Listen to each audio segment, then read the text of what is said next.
आइए अश बाफारा, उनके परिवार और उनकी महान टीमों के लिए प्रार्थना करें, क्योंकि वे इस सप्ताह कुछ असाधारण काम कर रहे हैं। मुझे नहीं पता कि वह कब तैयार हैं, तो इसे ध्यान में रखें। डिगार्मो, परिवार के लिए प्रार्थना करें। उस परिवार में अच्छी चीजें हो रही हैं जिसे मैं पसंद करता हूं। पता मुझे कुछ प्रार्थनाएं भेजें, मुझे यह पसंद है। और मैं सभी को याद दिलाना चाहता हूं, कल मेरी दंत चिकित्सक की अपॉइंटमेंट है। यह आखिरी दांत है और हम बाद में आएंगे। मुझे इसके बारे में मार्टी से बात करनी है। शायद मैं सोच रहा हूं कि यह 12:30 या 1 बजे होगा, लेकिन हम आपको बताएंगे। शो के अंत तक जब वह आएगा तो मैं उससे बात करूंगा कि वह इसे कब करना चाहता है। मुझे समय पर घर पर होना चाहिए। क्या आपने देखा कि मैं एक अलग जगह पर हूं? खैर, मैं अपने बेसमेंट में हूं। विश्वास करें या नहीं, मुझे यहां रहना पसंद है, लेकिन ऊपर कुछ काम चल रहा है।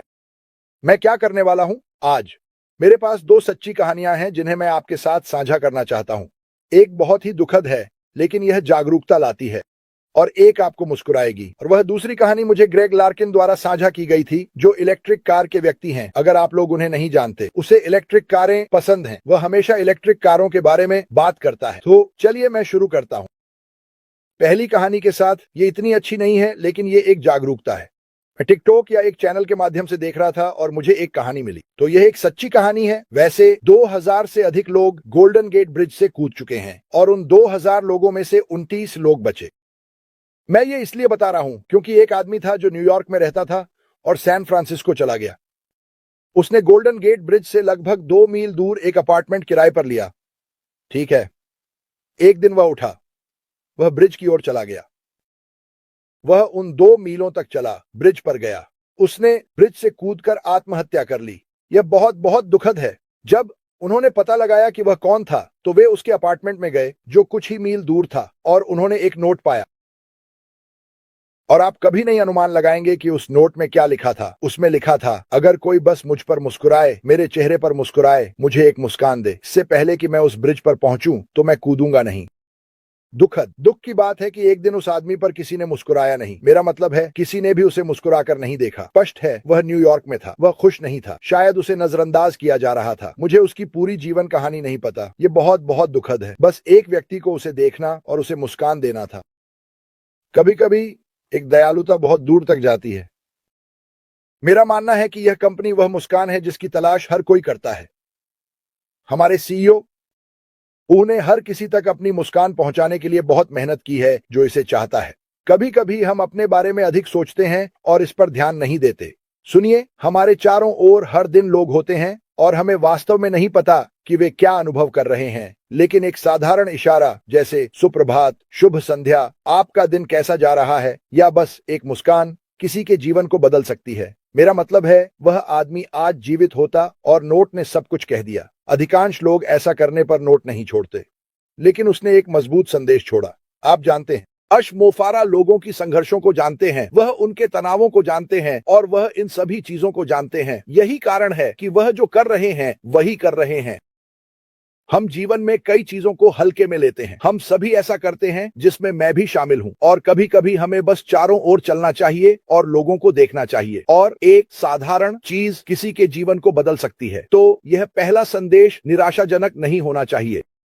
ये इस कंपनी के रूप में हम क्या करते हैं और इस परिवार के रूप में हम क्या करते हैं, इसके बारे में है कि हम सभी के प्रति दयालु होना चाहते हैं। हम लोगों के जीवन को बदलना चाहते हैं। हम उस व्यक्ति की मदद करना चाहते हैं जो इतनी निराशा में है कि वह ऐसा कुछ करना चाहता है। इसलिए अपने आसपास के किसी भी व्यक्ति से संपर्क करें। हो सकता है कि आप किसी ऐसे सहकर्मी के साथ काम कर रहे हो जो ऐसा हो जिसे कोई कभी बात नहीं करता। उन लोगों से संपर्क करें और बात करें। ठीक है, यही इस कंपनी का उद्देश्य है। यही इस कंपनी ने मुझे सिखाया है, सभी के प्रति प्रेम और सहानुभूति, चाहे कुछ भी हो। अब क्या हर कोई जब आप कुछ कहते हैं तो अच्छा होगा? शायद नहीं, लेकिन मैं गारंटी देता हूं कि आप उन्हें जागरूक कर देंगे। मैं एक और वीडियो देख रहा था और एक वृद्ध व्यक्ति सड़क पर चल रहा था और यहाँ एक युवा बच्चा कूदता हुआ आ रहा था।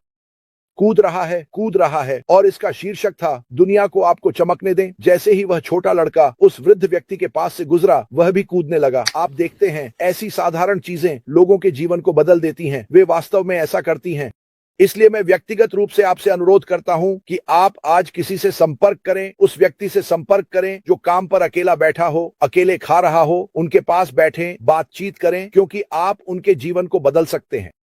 वह मेरा पहला पाठ शिक्षक क्रिस था, क्योंकि मैं लोगों को बताना चाहता हूं कि आप जानते हैं, हमें पहले पूछा गया था कि लोग कितने महत्वपूर्ण हैं। वह एक तरफ या दूसरी तरफ नहीं देखता, वह सीधे लोगों की ओर देखता है और कहता है, आप जानते हैं, आप महत्वपूर्ण हैं।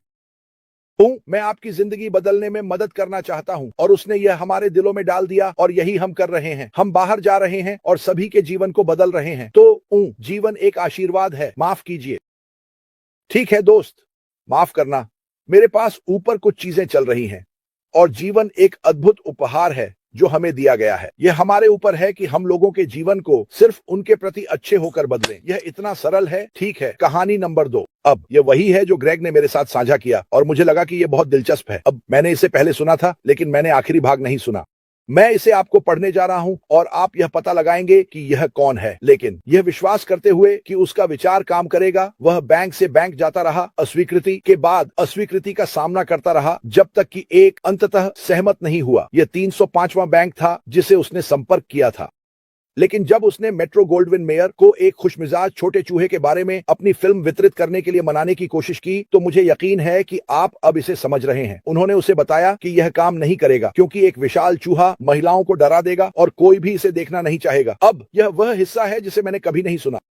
जब उसने 1937 में सबसे महान फिल्मों पूरी की, तो उसने विश्वविद्यालय छात्रों के लिए स्क्रीनिंग आयोजित की। उसकी निराशा के लिए कई लोग आधे रास्ते में चले गए। यह सुनिए, बाद में यह उसकी फिल्म नहीं थी। बाद में उसने सीखा कि वे इसीलिए चले गए क्योंकि उन्हें अपने छात्रावास में कर्फ्यू का पालन करना था। तो देखिए, यह छोटी सी बात। हे भगवान, क्या यह इतना बुरा है? और यही उसने पाया। इससे उसके चेहरे पर बड़ी मुस्कान आई। वह दृढ़ युवा व्यक्ति वॉल्टर एलिस डिज्नी था। आप सभी उसे जानते हैं, डिज्नी वर्ल्ड, डिज्नीलैंड। लोगों के चेहरों पर बहुत सारी मुस्कान लाना। वह फिल्म जिसे उन छात्रों ने बीच में छोड़ दिया था, स्नो व्हाइट और 7 बौने थी। और वह छोटा चूहा जिसे उसने एक ट्रेन पर बनाया था, जिसे शुरू में मॉर्टिमर नाम दिया गया था, मुझे नहीं पता था, वास्तव में वह मिकी माउस के नाम से जाना जाएगा। एक ऐसा पात्र जो दुनिया को बदल देगा, लोगों के चेहरों पर बहुत सारी मुस्कान लाता है। यह आज भी करता है। अब इसे सुनिए, डिज्नी ने 41 से अधिक फिल्में बनाई और सभी समय के कुछ सबसे प्रिय एनिमेटेड पात्रों का निर्माण किया। अपने जीवन काल में उन्होंने 950 से अधिक पुरस्कार प्राप्त किए, जिनमें 22 अकादमी पुरस्कार और 4 मानद ऑस्कर शामिल हैं, जो असफलताओं पर विचार करते हैं। अब आपको एक आदमी को देखना होगा। उसने 305 बार कोशिश की, 304 बैंकों में गया और सभी ने उसे नहीं कहा। उन्होंने कभी हार नहीं मानी। उन्हें अपने काम पर विश्वास था, हालांकि दूसरों को नहीं था। वह आगे बढ़ते रहे। क्या यह किसी ऐसे व्यक्ति की तरह लगता है जिसे आप जानते हैं? मुझे यह हिस्सा बिल्कुल पसंद है। उन्होंने कहा, मेरी असफलताओं पर विचार करते हुए डिज्नी ने एक बार कहा, मेरी जिंदगी में जो भी विपरीतताएं आई हैं, मेरी सभी परेशानियां और बाधाएं मुझे मजबूत बनाती हैं।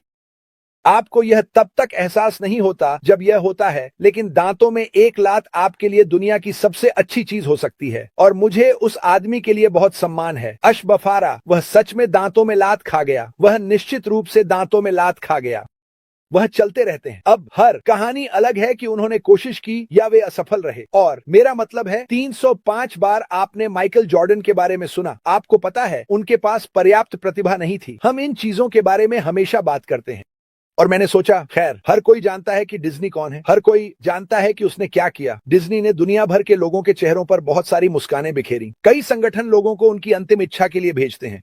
बच्चे जो शायद मानसिक रूप से चुनौतीपूर्ण हैं, या उन बच्चों को उस पार्क में ले जाते हैं जिनके पास विकलांगताएं हैं, और यह पूरी तरह से उनके चेहरे पर मुस्कान लाता है। अब मैं डिज्नीलैंड की तुलना इस कंपनी से नहीं कर रहा, लेकिन यह कंपनी लगभग उसी चीज के बारे में है। ये लोगों को मुस्कुराने और आपके तनाव को दूर करने के बारे में है। उन लोगों से दूर चलना जो नहीं कहते हैं और आप आगे बढ़ते रहते हैं। अब मैं नहीं जानता कि कितने लोग अश को बताएंगे। मैं नहीं कह सकता, क्योंकि मैं उस पर विश्वास करता हूं जो वह कर रहा है। हमारे पास कुछ लोग हैं, और भारतीय यूट्यूबर्स, सकारात्मक लोगों, मैं चाहता हूं कि आप इस संदेश को साझा करें।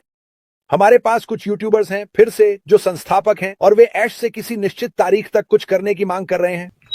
और मैं आपको इस बारे में कुछ समाचार देना चाहता हूं। उन्हें अनदेखा करें। कोई भी तारीख के मामले में कुछ नहीं मांगता। अश माफर ने खुलकर कहा है कि जब यह तैयार होगा तो आप सभी को पता चलेगा।